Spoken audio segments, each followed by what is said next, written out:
In this episode of Know Your Continent, we look at why Ghana, a major cocoa, oil and gold exporter, is currently experiencing its worst financial crisis in decades. Inflation is at a record high of 50.3%, the highest it has been in 21 years, and the country's currency has lost over 50% of its value between January and October 2022. Causing Ghana's debt burden to increase by $6 billion and increase the GDP debt ratio to 76%. To address the depletion of its international reserve, the Central Bank of Ghana has suspended payments on part of its foreign debt and implemented a freeze on hiring in the public sector, among other cost-cutting measures. While the government of Ghana attributes the crisis to external factors such as the COVID-19 pandemic and the Russia-Ukraine war, economic analysts argue that certain political and economic decisions made by the government have also contributed to the current situation. These decisions include the implementation of a free education program in public high schools and the provision of free meals to students at primary and secondary levels, as well as the scrapping of 15 taxes, including the 17.5% value-added tax on financial services, real estate, and certain imported medicines. The government has also reduced import duties on spare car parts and abolished the 1% special import levy and the 17.5% VAT on domestic airline tickets.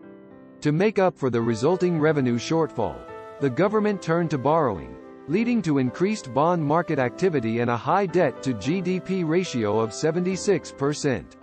The discovery of 2 additional oil fields in 2019 also contributed to the crisis by prompting the issuance of more domestic and external bonds and an increase in spending on interest payments, social programs, and employment.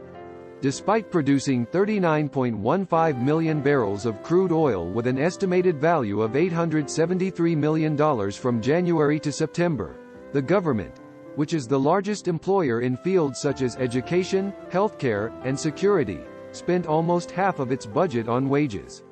Bloated government wage bill is also to blame, where last year, the government earned an estimated $8.2 billion in revenue and used approximately $4.2 billion to pay the salaries of public sector workers.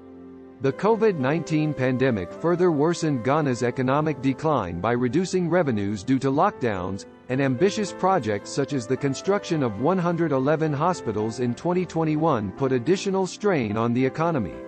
The Russia-Ukraine war also played a role in hindering Ghana's economic recovery. As the government struggled with liquidity issues, investors began to lose confidence in the economy, leading credit rating firms such as Moody's to downgrade Ghana to junk status and discourage further investment. In response, the government has reached an agreement with the International Monetary Fund for a $3 billion loan to try to revive the economy, but it is believed that reducing corruption and living within its means will also be crucial for a successful recovery. This documentary is created by Knowledge Hawker. Hit the subscribers button for more episodes about Africa.